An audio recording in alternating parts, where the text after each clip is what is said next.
what's up, you guys? Welcome back. All right, tonight I'm gonna do a quickie because I have to go out, so let's just do 2 tarot and 2 oracle and see what messages want to come through tonight. What do we need to know? Also, Rose Temple Waitlist is officially open. That's my year-long women's program, Sacred Feminine program on really nurturing your feminine energy for a full year and developing your spiritual practice. Really rooted in the energy of Mary Magdalene, who I'm seeing here underneath the deck, but we'll see what comes through. And then the Magdalene Mysteries page, which is the more advanced group, focused on like conscious relationship, sacred union teachings, is also going to be ready by tomorrow. So the page will be done. I had to revise things. All right, so let's get 2 here, and we'll get 2 from the oracle and see what we need to know.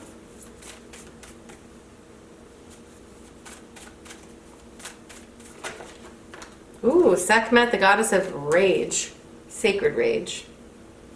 Interesting. She's slipping out, and then what else? I didn't look yet. That one flipped, so I wanted to read it to you guys.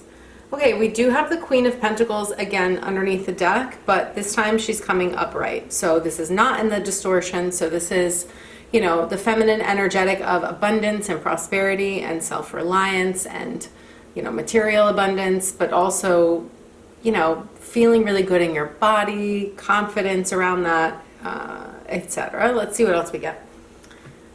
Could be like embodiment, especially with the anger card coming. With the anger card, okay, yeah, we're getting 6 of Pentacles in the reverse. So not that it has to do specifically with money. This is more giving me like you haven't been getting in return what you give. It's almost like you feel like you don't get enough. Like you don't get the love you give out. You're not getting paid appropriately. You're not receiving. But you might be giving a lot. And that could lead to a tremendous amount. Take it from me. I've been there, you guys. This is part of the reason why I have Rose Temple. And it's the 3rd year that we'll be doing it. When you don't take care of you and you're overextending, or you don't know actually how to receive with ease, then this pattern develops of thinking that the more that you give, you know, the more that you're going to get back with the expectations that you have attached to your giving. But really the key to receiving with ease is, 1, you need to learn how to lean back. You need to learn how to actually create space around you and let go of your control issues in order to receive what's in your highest good. But also, you know, you need to understand that when you're giving, like, it has to be from a really clear motivation. It can't be with these like hidden strings attached, agendas, or like you're giving because that makes you feel worthy, but then when you don't get what you want from those people, you feel bitter and resentful. So that's just what I'm getting off the bat. Let's see what else we've got here. Okay, yeah, we're getting the Lovers in the reverse with Queen Esther, the Morning Star. My ego is in service of my soul, and I trust my soul's divine timing. There is definitely a huge lesson here about relationship and receiving, like giving and receiving. But like I said, I feel that part of your lesson is that you have to really, truly take care of you. Again, I literally created these programs so that women would have a full year, slowly, organically. This stuff doesn't happen overnight, you guys. There's no such thing. If people try to sell you a quick fix, it's bullshit. This path of like union, and I mean like also your own inner union, the spiritual path in general, there is no such thing as like a quick fix. You can have at some points in your journey like a rapid transformation, but ultimately it's also going to take you time to like integrate changes. Sometimes you like experience a big change and then you slide backwards, and that's normal because you're not used to what's new, and sometimes we regress. So, you know, it's like a few steps forward, maybe a few steps back, and you just learn to truly devote yourself for the long term. Like, not like, oh, I have to get this done in a month, or oh, I need to like da da da. Like, there is no rush. The feminine way is more, you know, it's a process that you need to nurture. It's you nourishing yourself. So that's the underlying energy, but it's matching up here. So when I see the Lovers in reverse with my ego is in service of my soul, and I trust my soul's divine timing, there could be a situation. Now, it probably is relationship related with the feeling I'm getting here of giving and receiving. There is either a relationship that's imbalanced. Again, both of these cards came reversed, the giving and receiving card with the relationship or lovers card. Now, if it isn't specifically a relationship, there's a choice you need to make in another area of your life where you're probably over giving but not getting back what you want.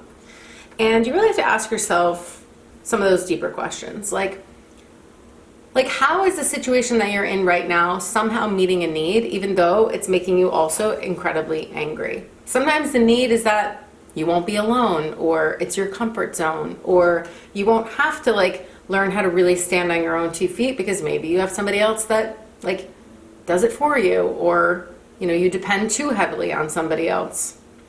And so you have to start to dig deeper, because no matter how much suffering there is in a situation, because I hear it from people all the time, you guys have been doing this for over a decade, mentoring people around their relationships, coaching people in one-to-one sessions, and it's people will stay, as I did myself, in a very long-term marriage that I knew was not totally aligned, because I was scared of the unknown, because we're afraid of what's on the other side of an ending, a disruption, the challenge of letting something go, or maybe it's just getting more in tune with your own needs, and not that you need to let a relationship go, but that you need to start taking care of yourself. Because, it will be a major source of frustration if you expect other people to meet all your needs and you're not taking care of them as well.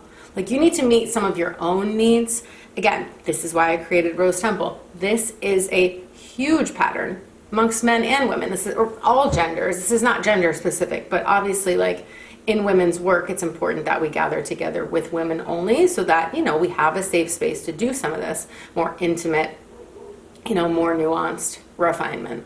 But first and foremost, you got to start showing up for yourself. And that's really what I'm getting here. So any relationships in your life where you feel like you're getting the short end of the stick are just a reflection, of where it's time for you to do some inner adjusting, create some inner refinements, in your own energy. And first thing is always, where are you abandoning your own needs to get something from someone else? Attention, approval, validation, money, other type of support, moral support. Where do you abandon yourself?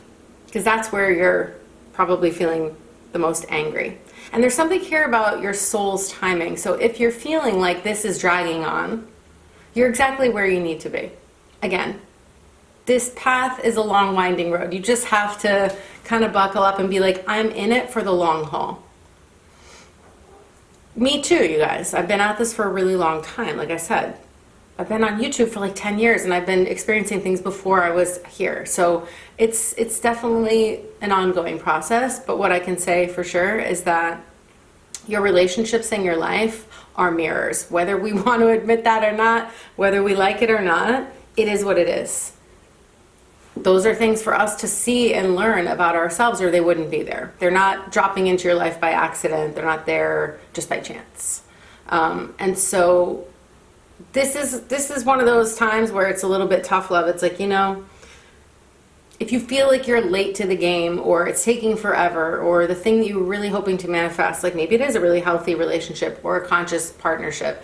I laugh because a lot of people, laugh with, because a lot of my clients recently have come back and said, after many years of being single, or even finding me back when I was doing the Twin Flame videos, specifically around that kind of theme, that a lot of them are in relationship now. And they've come to me in sessions recently and been wow, this is really hard. And it's it is, relationship, when you're trying to do it consciously and take responsibility fully for your side of the street and what's going on in the container of the relationship, it is more challenging, because there's nowhere to run and hide. It's just there in your face, and you get to choose what you're going to do with it or not. And what you resist persists. What you avoid will follow you everywhere. It will follow you in the relationship you're in, or if you jump to another one, it will come with you there in a different form. Or if you're by yourself, and you're noticing this imbalanced energy about giving and receiving showing up in your work relationships. Like I said, a lot of recent clients also came to me wanting to be compensated more, and they were feeling underpaid or undervalued in their job. But then it's well, there's something within you then that needs to shift so that you're a match for the thing that you say that you want. So again, it's like, where do we abandon our needs? Where are we people pleasing? Where do we let ourselves get walked all over like a doormat? Like, where do we not speak up? Right? So there's always a pathway out of the struggle that you're in to something better. And so just know that. But again, we have to step it up. This is where it's like, and after so many years of doing this, it's so true. The moment that you're like, I'm going to take radical responsibility for my world, for everything that I'm seeing and creating, I'm going to take responsibility. I'm not blaming anymore. If there's no more blame game and there's no more pointing the finger at somebody or something else or some external circumstance, and you're like, I'm going to do everything in my power to take full accountability, trust me, you guys, in that moment, so many things will start to change for the better for you. But until then, if you feel powerless or like a victim of circumstance, and I'm not saying that shitty, challenging things don't happen, because they do, but the only way that you can transform is if you get in the driver's seat and you're like, all right, I'm taking ownership, complete radical ownership. That is a pivotal moment where your entire life can change.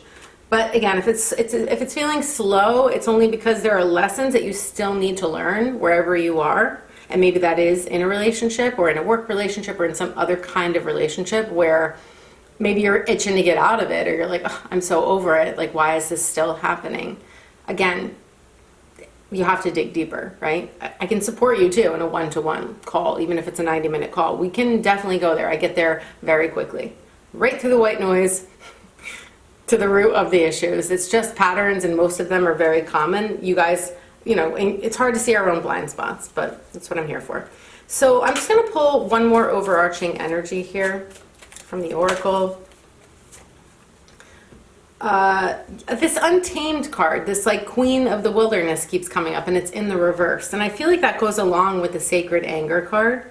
And it says, the language of the natural world is the frequency of love. This is my mother tongue. But really what I get from this is this wild kind of untamed energy that you need to tap into. It's almost like your dark feminine or dark masculine energy. We'll just call it that to make it easy to understand. So like I said, more unapologetic, powerful part of you that you're probably afraid of or suppressing or avoiding because you want someone else to fix it for you, because you want to be saved, or because you just don't want to deal, with the uncomfortable kind of transition periods that happen when we need to step it up and really come into our full power. Again, that's part of what we do inside of Rose Temple. It's also what we're doing inside of the Magdalene Mysteries, except, like I said, Magdalene Mysteries is more advanced. It's really important, you guys. And it is uncomfortable. There's like this transition period where you're stepping out of like a disempowered state and you're starting to clean it up. And then it's going to disrupt the status quo in your life. So people might get pissed off, and you have to learn to or people might feel disappointed in you, or maybe some people leave, so you have to face your abandonment wound, things like that. Or you feel rejected suddenly because you're standing up for yourself and maybe you're not getting exactly what you want right away. And then you feel like, oh, see, I'm doing the wrong thing because people are leaving or turning away. But that's not necessarily true. So it's definitely a process, but it's one that, if you truly want a life that you love and you want to be aligned with the energy of love, then the most loving thing that you can do is understand what your highest values are and live in integrity with them. That's where your life truly starts to line up. And it's not to say that it will always be perfect. Like, we have karma, we're going to have challenges, things are going to come up. But I can tell you one thing, you will not slide so far down if you pivot and you know how to hold yourself accountable and clean it up fairly quickly. It doesn't spiral out of control.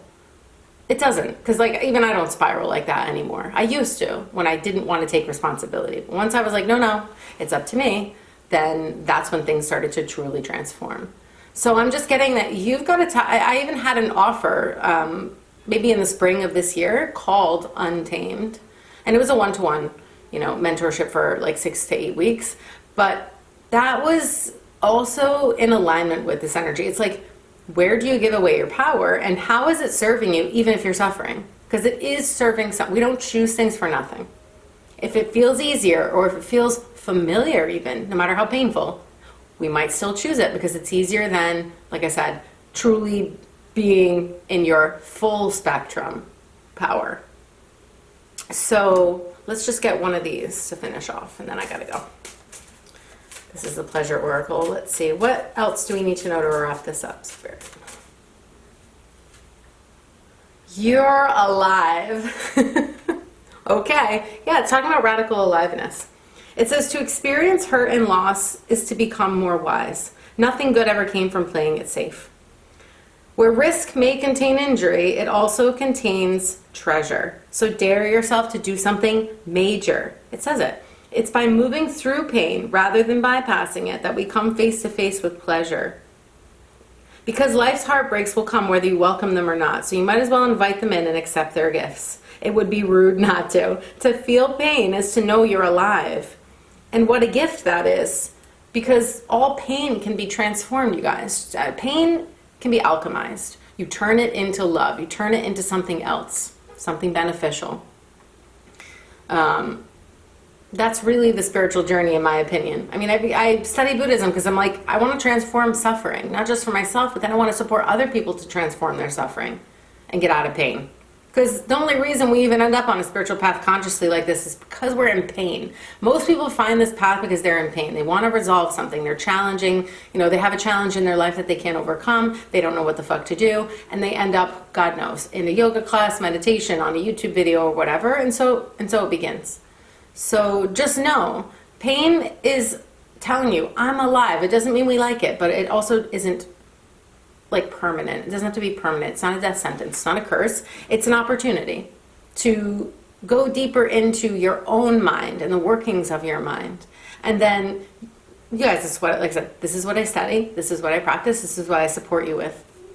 And then you start to use those tools to alchemize the pain so that it doesn't run your life, so that it doesn't run all your relationships, so that you're not sabotaging the things that you say that you actually want, so that you can truly experience the life that you love, of your creation, of your making. So I'll leave it there for today. I'm sending you guys so much love. If I can support you, like I said, you can book a 90-minute one-to-one intuitive session below, and I send you follow-ups and email with guided meditations and resources to use that are specific to whatever you're dealing with, so you're not like left hanging. You'll have things to keep the momentum going when we're done. And like I said, Rose Temple waitlist is open, and the Magdalene Mysteries is coming after tomorrow. So that's it, you guys. Love you so much. Have a great night. See you on the next one.